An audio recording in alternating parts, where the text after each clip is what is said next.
All right, everybody. I'm live right here with Mr. Lawson Kelly and my role model. Put it this way. He was my role model coming up. And I didn't realize so much history that Mr. Kelly got to share with us. And right now, Mr. Kelly, we want to talk about Galveston, your hometown. Is that where you're from? I'm going to give you the mic. Can you talk about Galveston, the way you was raised up in Galveston, and how Galveston used to be the #1 city in the state of Texas? I was born in Trinity. We moved to Galveston in 1942. Okay. Galveston at that time, not only the richest city in Texas, but it was the richest city in the world at one time. Okay. Galveston supplied jobs for all of Galveston County. Okay. From Galveston back to League City, those people came into Galveston. That include Texas City, Lamar, Texas City, Lamar, Hitchcock, Dickinson. Okay. All those places used to work. Everybody worked in Galveston. They all come to Galveston For their jobs. For jobs. Okay. Yeah, because at that time you had the Moody's, you had the Hutchins, you had the Seelys, you had the Rosenbergs. These were very rich people. Families. And those old heads made sure the jobs were supplied for that Galveston County area. Okay, now that Galveston County, which was the Gulf, now it wasn't no Port of Houston at that time. No, the Port of Houston is a man-made port. Okay. It was dredged out. When Houston was built, it was known as the Bayou City, still is to this day. Okay. But you had a bunch of bayous. Okay. And of course, all the bayous led back out to the Gulf. Okay. That's why Houston's water drained back out to the Gulf. Okay. And they took where the bayous was running out to the Gulf, they took that and dredged it out, dug all that out. Okay. Dug it deep enough for ships to come through that channel. Okay. That's how Houston's port was built. Okay. It's a man-made port. It's a man-made port.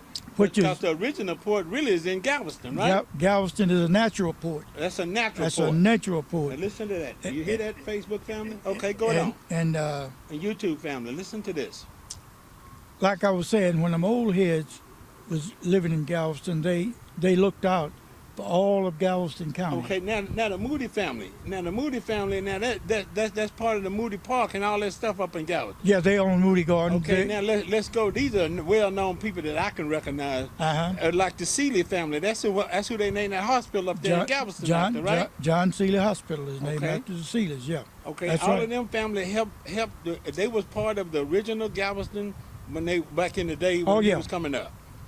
In the heyday of Galveston, yeah, those were people that And Galveston was the richest city in the United States. in the world. In the world. In the world. So Galveston. So in other words, what looked like what Las Vegas did is took what Galveston had already started. We had legalized gambling all over Galveston County. Okay. At that time, it was run by the Macios. Okay. It was illegal prostitution, illegal gambling. Gambling, right? When you'd go to the restaurant, it could be in a grocery store or in a joint if you was old enough to drink. They had what they call a horse racing, one-armed bandit. It was a horse racing machine. Mm-hmm.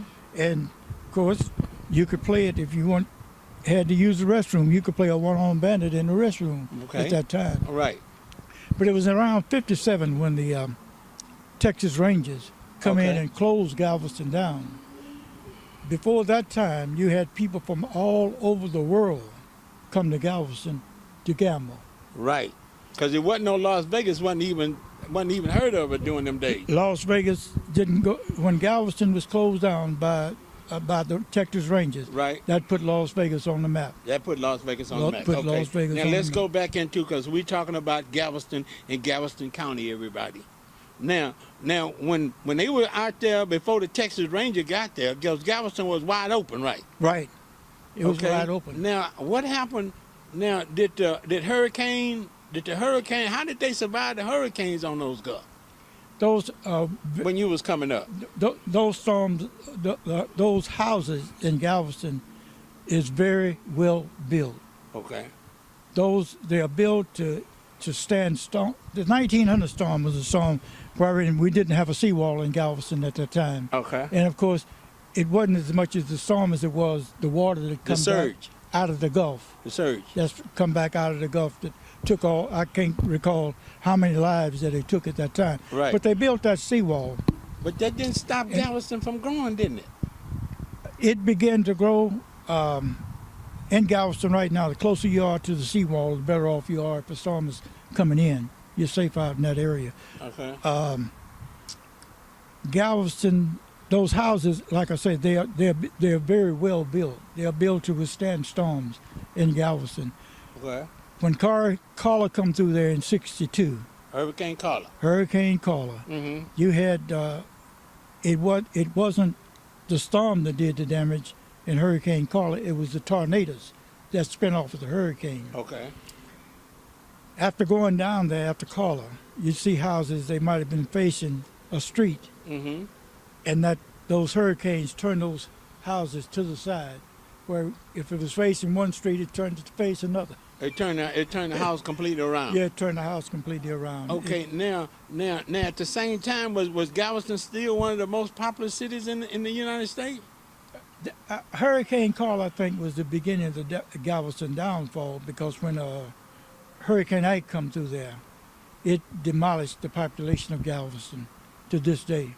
Okay, but now let's say when did the in other words, when the Texas Ranger came in 1957, and they closed down all the gambling casinos and ran all the prostitutes and all the mob out of the mob out of. You might as well say it's the mob, right?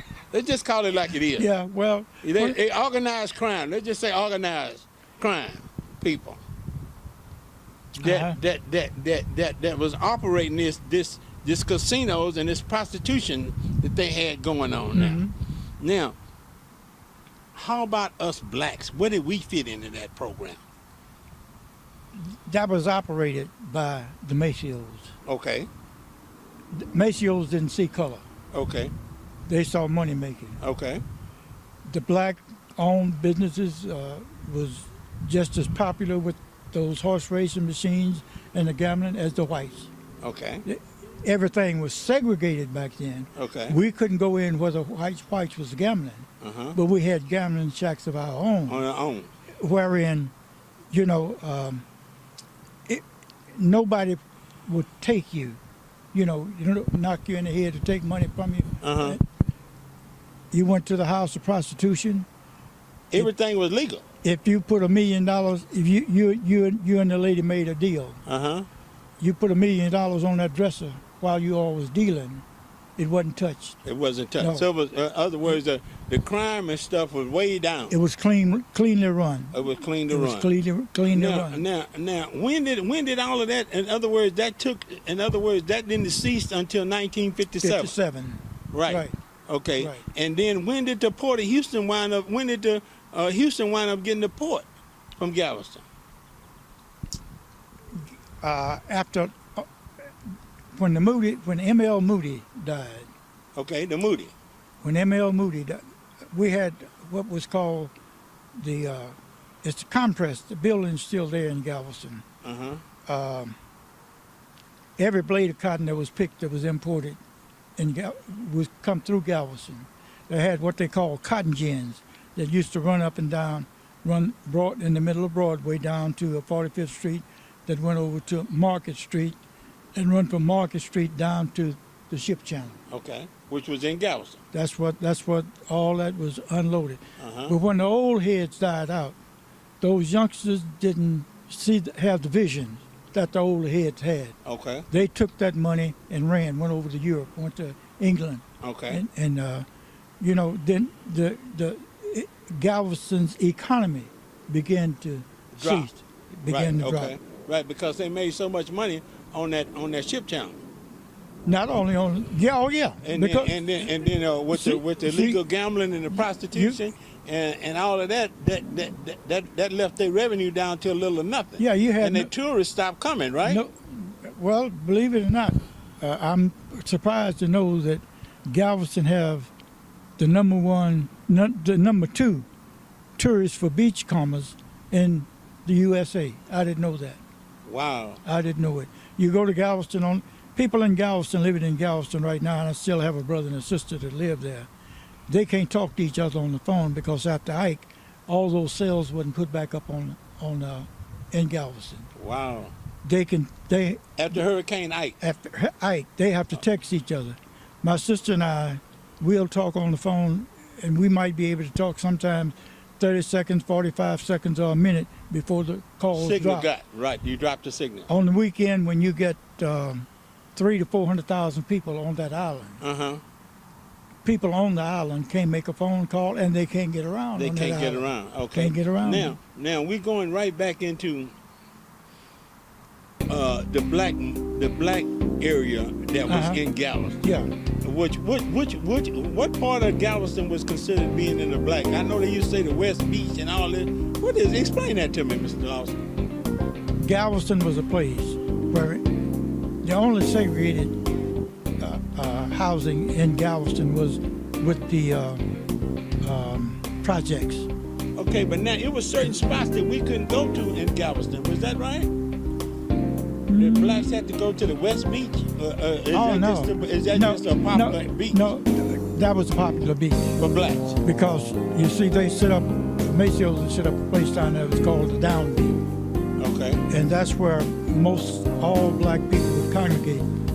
The majority was there at the Down Beach. At the Down Beach. Yeah. And what side that is? They call that the West? Yeah, that's on West Beach. The West Beach? That's on West Beach. All right. And further down on 8 Mile Road, you had... you say the Maceo, what's the name of them? The Macios. The Macios. Okay, did they help blacks in the business and let blacks come and operate their businesses? Oh, yeah. Yeah, blacks had their own businesses. You know, you had